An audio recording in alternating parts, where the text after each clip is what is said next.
সকলকে জয় যিশু এবং মহান ঈশ্বরকে ধন্যবাদ দিই যে আমাকে বাঁচিয়ে রেখেছে, সুস্থ সবল রেখেছে, তাই মহান ঈশ্বরকে ধন্যবাদ দিই। বিশেষ করে আজকের বাইবেল থেকে দেখব যে যিশায় 41 অধ্যায় 10 পদ কি বলছে। বলছে, কারণ আমি তোমার ঈশ্বর, ভয় করিও না, কারণ আমি তোমার সঙ্গে সঙ্গে আছি।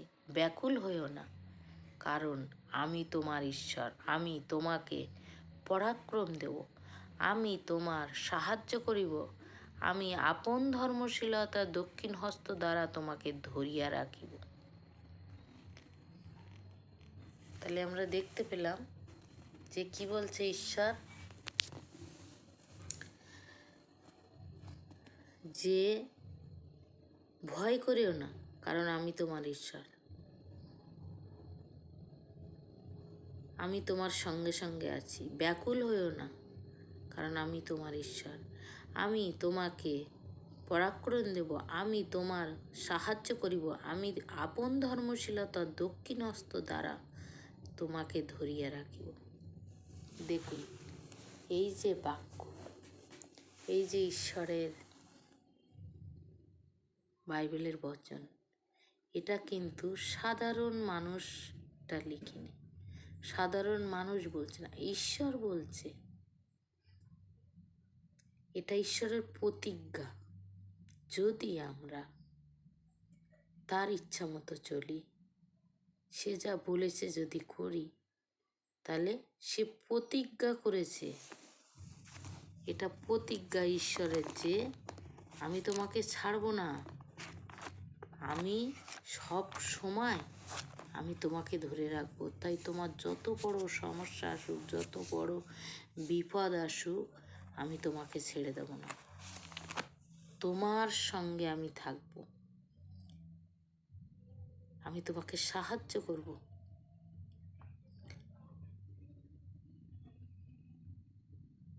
তুমি হতাশ হবে না, নিরাশ হবে না। এটা ঈশ্বরের প্রতিজ্ঞা। আমরা আর একটা জায়গায় দেখি, যাত্রা পুস্তক 20 অধ্যায় 5 পদ থেকে বলছে, তুমি তাহাদের কাছে প্রণিপাত করিও না এবং তাহাদের সেবা করিও না, কেননা তোমার ঈশ্বর সদাপ্রভু আমি সগৌরব রক্ষণে উদ্যোগী ঈশ্বর। আমি পিতৃগণের অপরাধের প্রতিফল সন্তানদিগের উপরে বর্তাই। যাহারা আমার দেশ করে তাহাদের তৃতীয় চতুর্থ পুরুষ পর্যন্ত বর্তাই।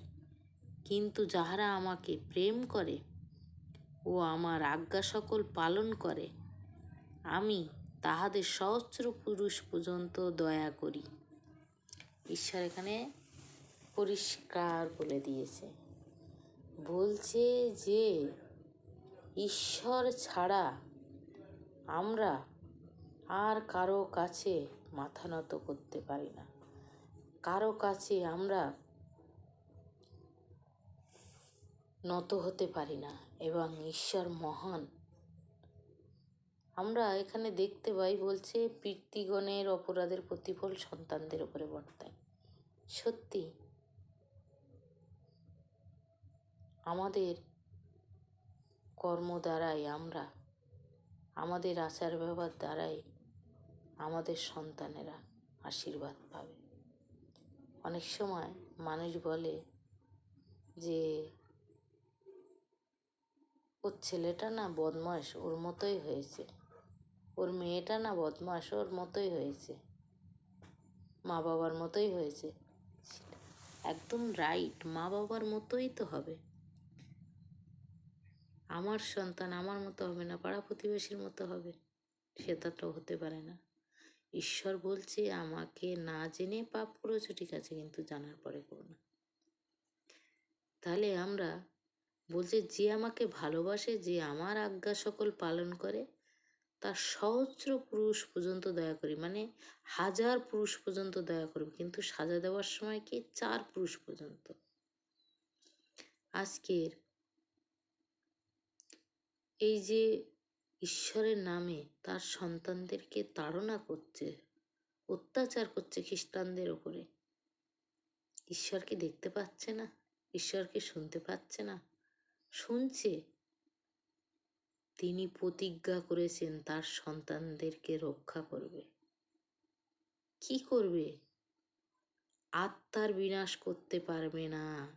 সাধারণ মানুষ আত্মার বিনাশ করতে পারবে না। এখানে মানুষ দুঃখে কষ্টে যন্ত্রণায় কতদিন বাঁচবে? 70 থেকে 80 বছর। তারপরে আত্মা কোথায় যাবে? আত্মার তো মরণ নেই। ঈশ্বর বলছে তোমার আত্মা যেন নষ্ট না হয়, আমি তোমার সঙ্গে আছি। যিশু কি বলেছে? আমাকে পছন্দ করিনি, তোমাদেরকেও পছন্দ করবে না। বলছে অন্ধকার কোনোদিন আলোকে ভালোবাসতে পারে না। তা যিশু হচ্ছে সেই আলো, যে আলোর কাছে মানুষ গেলে দেখতে পায়। অন্ধকারে তো থাকলে কেউ দেখতে পাবে না। অন্ধকারে যদি কেউ দাঁড়িয়ে থাকে তাকে কি কেউ দেখতে পায়? কিন্তু আলোতে দাঁড়িয়ে থাকলে দেখতে পায়। আজকের আমরা দেখছি যে কেউ যিশুর প্রার্থনা করলে চুরি করে ছাড় পেয়ে যাচ্ছে, ব্যভিচার করে ছাড় পেয়ে যাচ্ছে, ডাকাতি করে ছাড় পেয়ে যাচ্ছে, গুন্ডামি করে ছাড় পেয়ে যাচ্ছে। কিন্তু কেউ যদি যিশুর প্রার্থনা করছে, ছাড় নেই তার। আপনাদের বলছি শুনুন, যারা যিশুর নামে তার সন্তানদের অত্যাচার করছেন, ঈশ্বর সব দেখছে। আর ঈশ্বর প্রতিজ্ঞা করেছে তার সন্তানদেরকে রক্ষা করবে। আপনারা কোথায় যাবেন? কি হবে আপনাদের? আমরা তো জানি আমাদের ঈশ্বর জীবন্ত এবং সর্বশক্তিমান। আর তিনি যা প্রতিজ্ঞা করেন তাও অক্ষরে অক্ষরে পালন করেন। প্রভু যিশু তার কথা, সে কি বলছে? আকাশ ও পৃথিবী লুপ্ত হবে কিন্তু আমার কথা লুপ্ত হবে না। যিশু আগের থেকেই বলে দিয়েছে যে এরা আমাকে সহ্য করেনি, তোমাদেরও করবে না। আমরা জানি এটা হবে আমাদের উপরে। কিন্তু আপনারা যা করছেন, আপনারা কি জানেন যে আপনাদের কি হবে? আপনারা কোথায় যাবেন?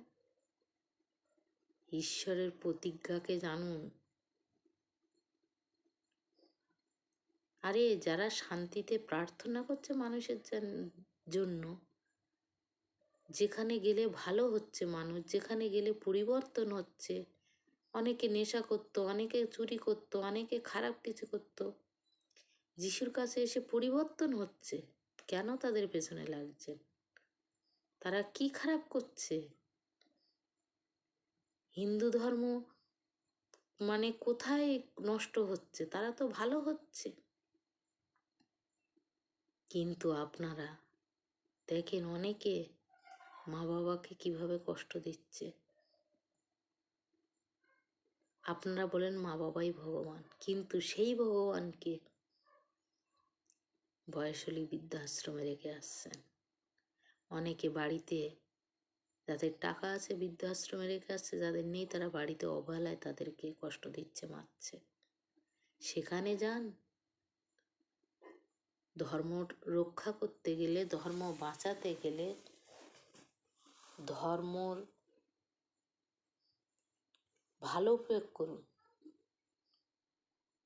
ধর্মকে রক্ষা করতে গেলে আগে মানবতাই মূল ধর্ম, মানব সেবাই মূল ধর্ম। তো মানুষকে সেবা করুন। প্রভু যিশু বলছে তুমি ঈশ্বরকে ভালোবাসো। যে আপনারা যে এই যুদ্ধ করতে বাড়াচ্ছেন না ক্ষমতা নিয়ে, এ ক্ষমতা ক্ষণিকের জন্য। তো আপনারা যে যুদ্ধ করতে মানুষকে অত্যাচার করছেন,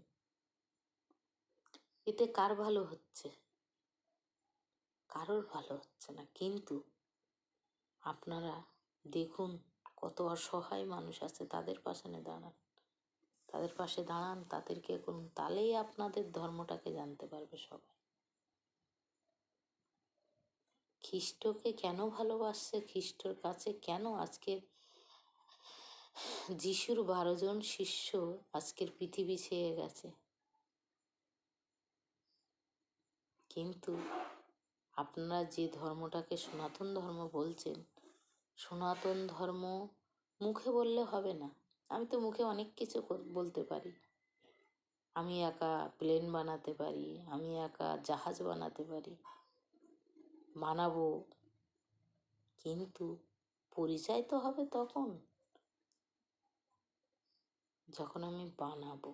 তা আপনারাও পরিচয় কর্মের মধ্যে দেন, এর মধ্যে কোনো পরিচয় নেই। মানুষকে দুঃখ দিয়ে, কষ্ট দিয়ে, মানুষের উপরে অত্যাচার করে আপনারাই বিপদে পড়ছেন। আজকের আপনারা এভাবে করছেন, আপনাদের সন্তানেরাও কষ্ট পাবে। আপনারা জীবন্ত ঈশ্বরের সঙ্গে পাঙ্গা নিচ্ছেন।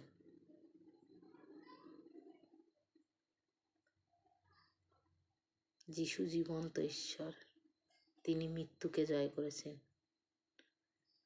আর যা প্রতিজ্ঞা করেছেন তা পদে পদে পালন করছেন এবং করবেন।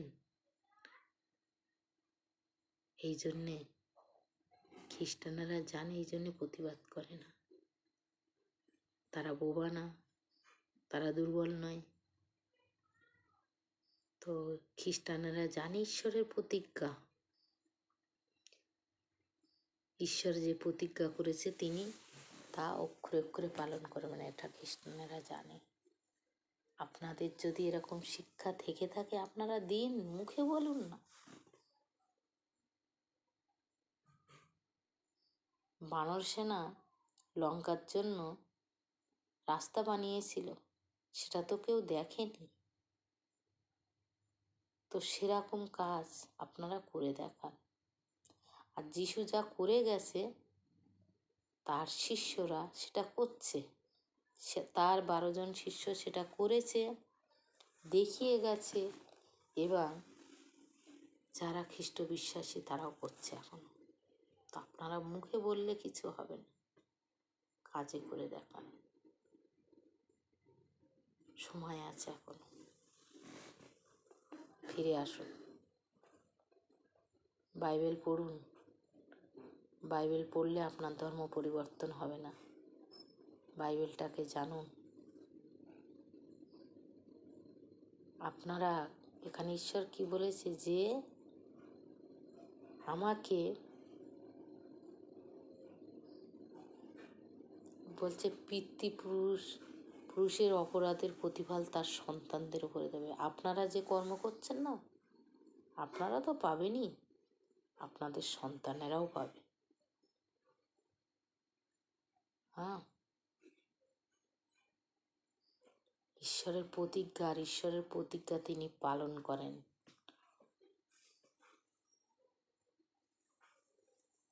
আমেন। সকলকে জয় যিশু।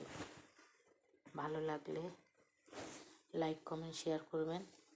আমি আরেকটা ভিডিও বানাতে উৎসাহিত হব। ধন্যবাদ সকলকে।